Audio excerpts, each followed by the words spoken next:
Le Tan Peak se trouve au cœur du sanctuaire des Annapurna, amphithéâtre de sommet himalayen situé au centre du Népal et entré dans la légende avec la conquête du premier 8000 en 1950.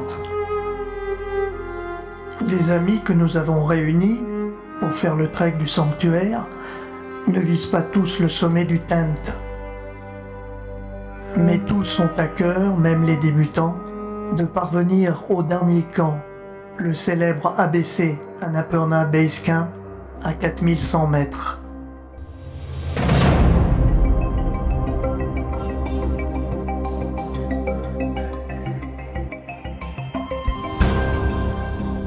Là, ils décideront ou non d'aller plus haut.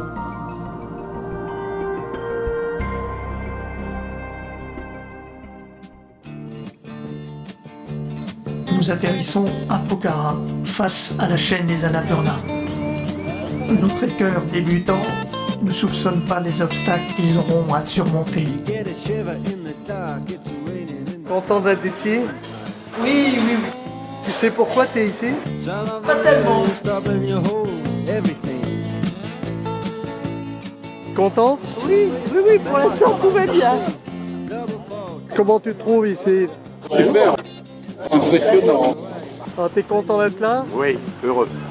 C'est un choc au débarquement de l'avion à Pokhara parce que ce paysage fantastique de ces montagnes majestueuses, alors c'est vraiment le coup au cœur.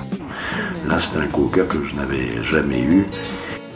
On se sent partir pour une belle aventure.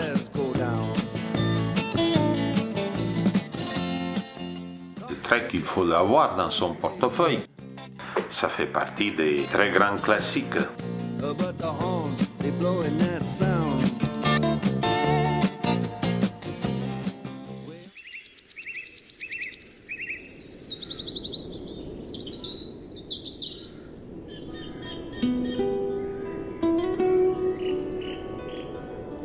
Tu oublies tes soucis, tu oublies tous les problèmes, tu penses à ta gourde, à ne pas avoir froid, à récupérer tes petites affaires le matin pour être suffisamment autonome et puis marcher.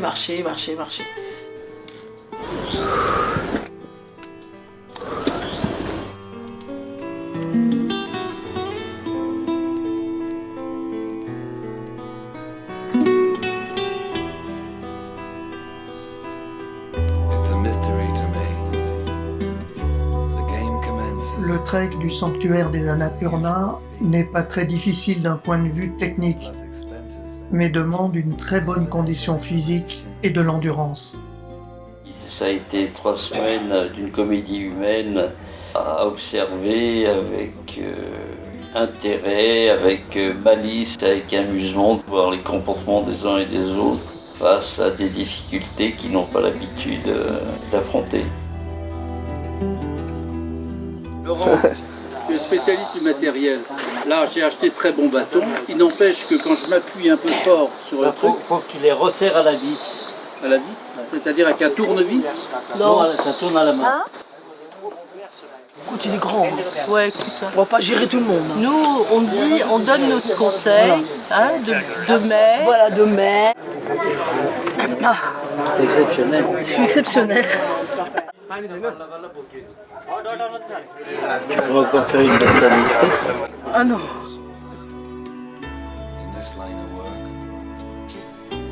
Notre Sherpa, qui est déjà à la porte-sac de quelqu'un, je ne sais pas qui. Faut pas cafeter. De quoi? Il est Sherpa qui porte le sac de je sais pas qui, j'ai pas cafeté. Regarde comme c'est beau. J'ai voulu vous mettre là, je vais me prendre en photo.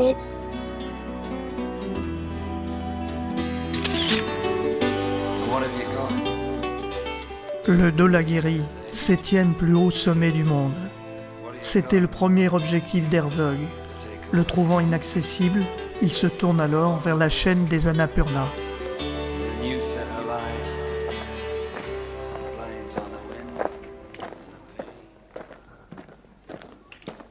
Notre trek pénètre dans la forêt subtropicale. Un festival de couleurs d'automne. On croise les cairns de prière. Mais après 3 jours de marche intense, la fatigue creuse le moral de certains. Je trouve que c'est une marche idyllique. Moi, je suis habillée en Laurent, moi. Moi, je suis habillée en Laurent. Hein, Laurent? Je suis habillée en Laurent. J'ai ça, Laurent. J'ai le petit t-shirt. On a tout. Non, il parle du trek en général. Le trek. Idyllique, il est. Il ne faut pas être trop laudatif. Hein. On va attendre la fin pour le mythe idyllique.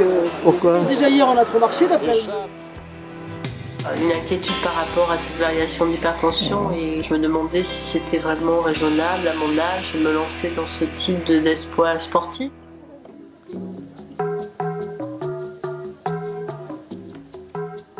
Il est vrai qu'il y a une véritable rupture dans la vie courante avec ces lodges sans chauffage, mais c'est pas vraiment une souffrance. Et puis il y a une telle convivialité, il y a une telle ambiance dans ces lodges, dans ces salles de restaurants qu'on est ensemble, on se réchauffe ensemble. Ces logements sont rudimentaires à l'image du pays, ce qu'il faut comprendre et ce qu'il faut accepter. Charles, il faut que tu ailles t'excuser auprès de la guide suissesse parce qu'elle n'a pas dormi de la nuit. Dit-elle? Oui.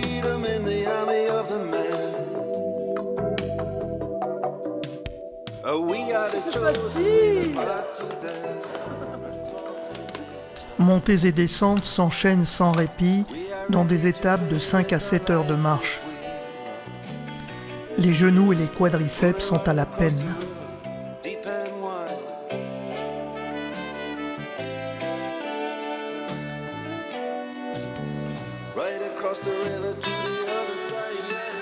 Du point de vue trekking et en même temps culturel, c'était très impressionnant de voir ces interminables escaliers. Et ça m'a beaucoup impressionné. En réalité, de véritables ouvrages d'art, construits par des générations de Népalais, dans des pentes qui sont absolument invraisemblables. Des pentes qu'on ne trouverait pas chez nous dans les maisons où il y a des escaliers.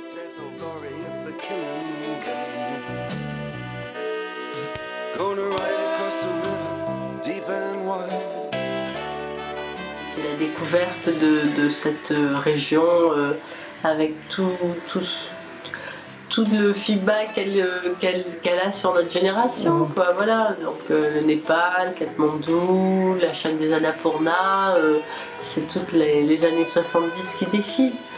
Bon, mais en même temps avec la grande inconnue de savoir comment j'allais pouvoir arriver à monter. On est arrivé. Bon? Comment tu le sais? Je sais pas, j'espère.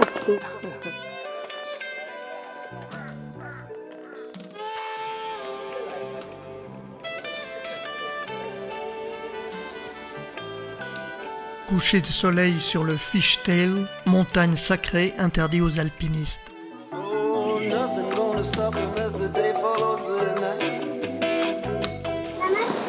Namasté.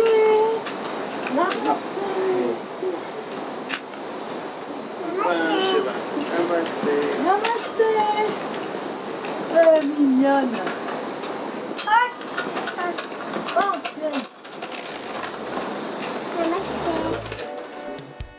Right across the river to the other side. On a ride across the river, deep and wide.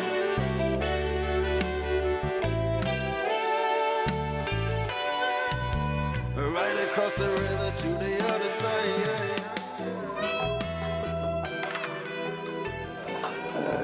Hier, une descente extrêmement longue d'escalier, donc on a tous les muscles des jambes un peu meurtris. Très bien dormi hier soir, c'était formidable, c'était le grand luxe. On s'est bien retapé et là on est dans un endroit de rêve. Ça correspond tout à fait à mes espérances. Parce que je m'attendais à quelque chose de supérieur au paysage des Alpes. Et là effectivement c'est d'une intensité supérieure par rapport à ce que j'ai pu faire dans les Alpes. J'ai les cuisses bouillottes parce que la descente d'hier, ça m'a tué. Et puis ce matin, alors, ça va. Non mais dans le positif. En positif, la montée était formidable. On a fait, combien? 435 mètres. À peine 2 heures. La glace. Avant-hier, on était à 3000, Non, c'est pas bon, je sais c'est pas, bien. 100 et quelques. Mais c'est de la Ce glace, matin, on tout était ça. à 1800. D'accord avec lui. Qu'est-ce qu'il a dit? Que c'était trop dur les dénivelés. Ouais. Il n'a pas dit ça. Si, il a dit ça. Oui, Non, il a comparé par rapport au Congo où il disait que c'était plus régulier. Oui. Ça va sinon? Non, je suis épuisée. T'es épuisé? Tiens, Catherine. C'est du ça par mauvaise humeur ou c'est vrai? C'est vrai. De quoi qu'il y a Donc tu t'arrêtes ici alors? Mais écoute, si c'est confortable, pourquoi pas? Lemon tea for me? Parce que franchement, là, on est un peu stressé encore. Hein. Moi, je suis encore à me dire, oh là là, j'y arriverai jamais. C'est long, encore 10 jours. C'est toujours la même chose un peu. Hein. Mais bon, on va s'y habituer, c'est comme une drogue. Quoi. Au début tu as du mal et après, tu peux plus t'en passer, c'est ça? La fatigue du début, l'inconfort du début, au fur et à mesure qu'on monte, et l'altitude et le froid. Le froid est très gênant, bien qu'on soit bien équipé, mais l'inconfort, petite problématique tout à fait pratique, les toilettes dehors en pleine nuit, voilà.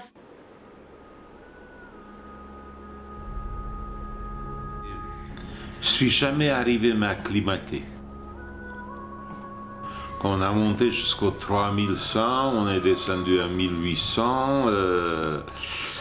C'est-à-dire, c'est pas à l'altitude où on fait des acclimatations. C'est-à-dire, l'acclimatation s'est fait après 3005.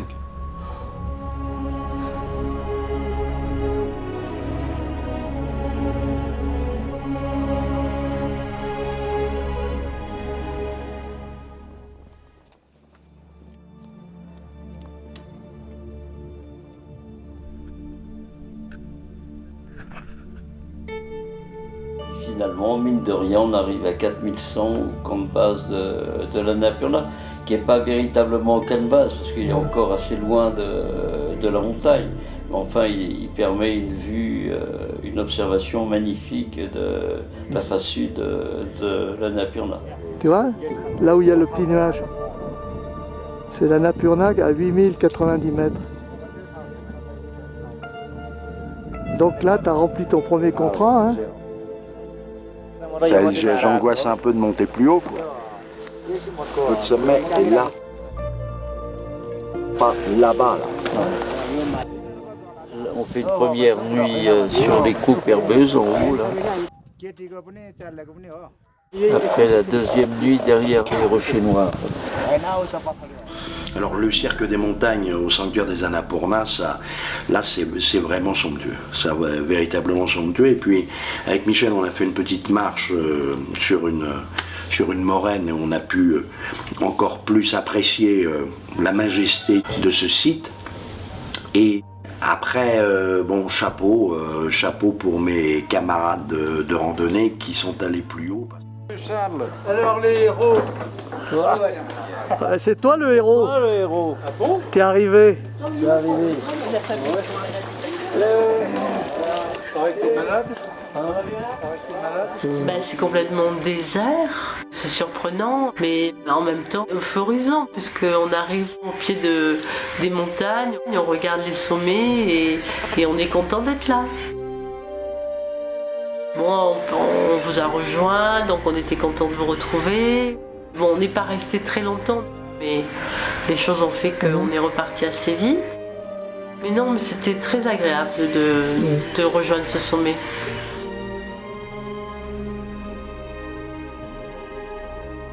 Frappant, c'est qu'on est complètement entouré par les montagnes. La plupart du temps, on les a de manière limitée. Là, c'est 360 degrés.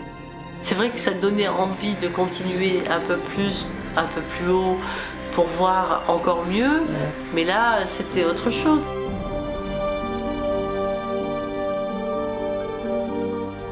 Cercle des Annapurna. Voilà. Voilà la gouffre où on doit descendre demain. Là-bas au bout. Et puis on monte. Là, c'est le sommet. Ten Peak.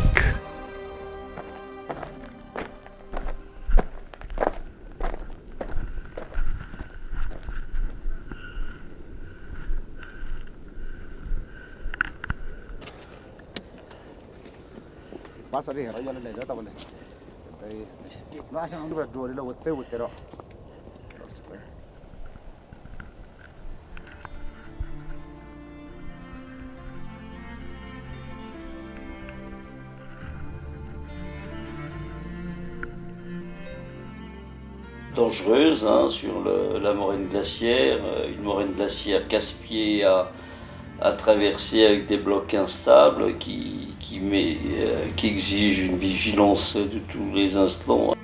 Après une remontée de l'autre côté également dangereuse parce que verglacée avec des pentes d'herbe extrêmement raides.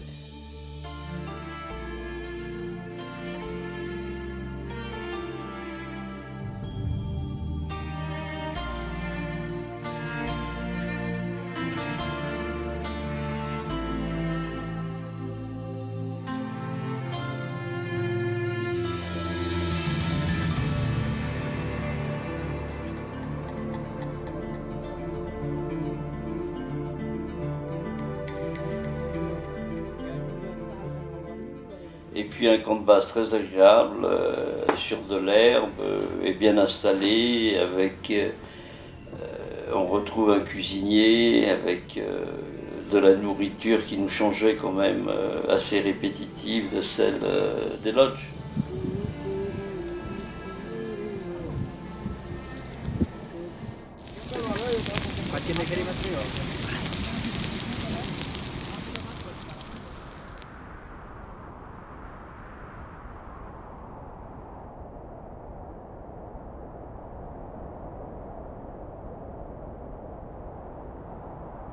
De dénivelé entre 4100 et 5000 mètres, 5100, c'est pas rien. Bon bah tranquillement, pas après pas, hein. Comme on fait, on est centré sur soi, on est dans ses pensées, et, voilà, on est complètement mobilisé sur cet effort, en essayant de perdre le moins possible d'énergie.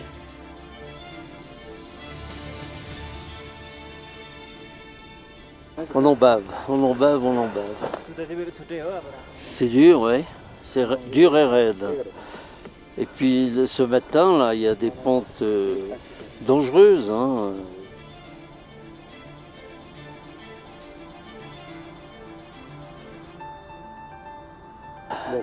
Tu sais bien, on oublie, demain matin, on ne va plus se souvenir de ces pentes-là parce qu'on va en trouver d'autres. Ce sera encore plus dur parce qu'on sera encore plus haut.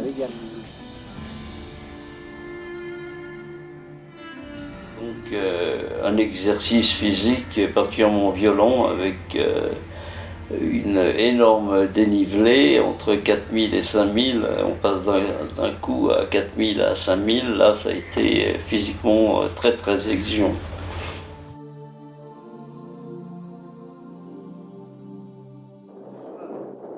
Une montée,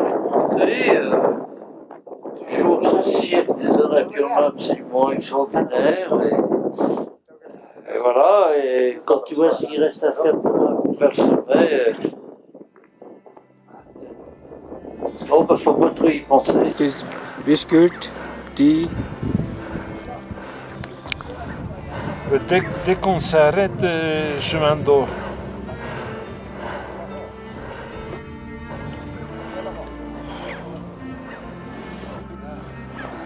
Ah ça, tu récupères là? Hein? Tu récupères là? Bah, c'était dur ça. À la fin, alors, mais je pensais que j'arrivais dans un autre monde. C'était absolument chaos, exténué, au bord de la rupture. Moment habituel de solitude, puisque pour des raisons de commodité et puis d'hébergement des différents porteurs, donc chacun d'entre nous a pris son repas seul dans sa tente. Enfin, bah, moi j'aime bien. Glacier, on devine le sommet, on devine ce qu'il va falloir grimper le lendemain dans la nuit, donc vaut mieux pas trop y penser. À 3h du matin, grand froid, pierre qui roule, marche un peu trébuchante, et puis finalement, la nuit aidant, puisqu'on ne voit pas ce qui reste encore à marcher, finalement ça se passe pas trop mal. D'un seul coup, on débouche à la lumière.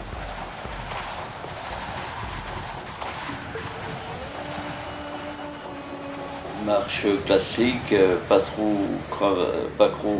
crevassée.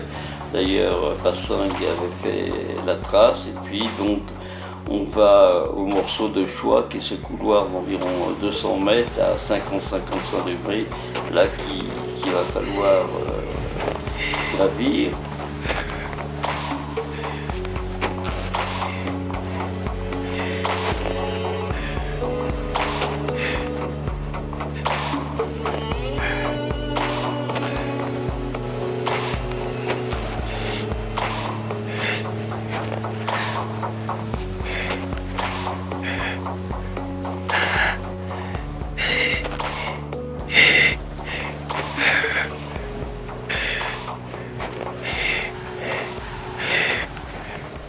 Moi, ma technique, c'est de me repérer à un moment donné un caillou et de me dire, bon, allez, tu marches jusqu'à ce caillou, puis tu te reposes.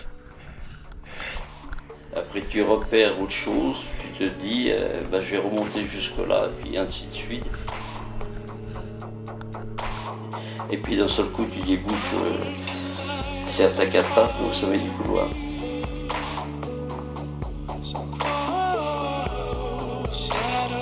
Lies mask you from me. So close, breath my skin, the darkness within. So close, the war of our lives, no one can win.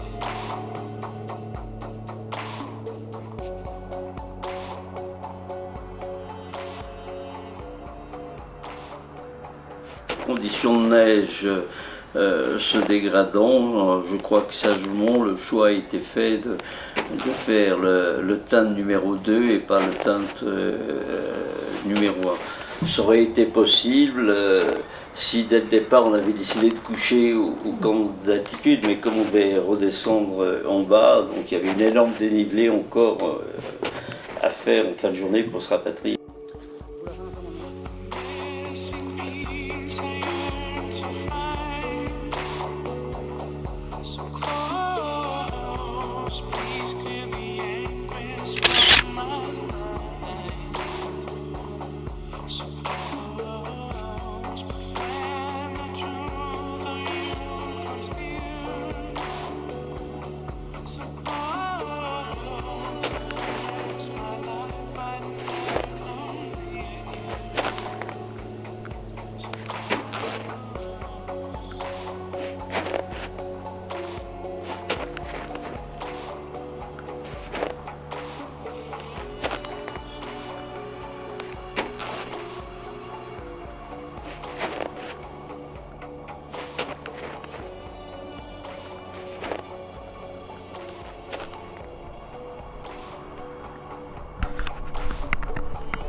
Faut vouloir. Hein.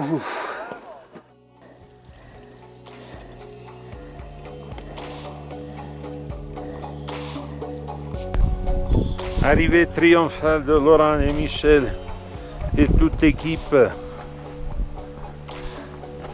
Allez Lolo.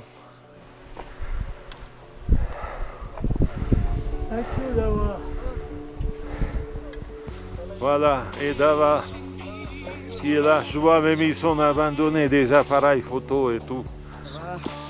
Bravo. Ouais.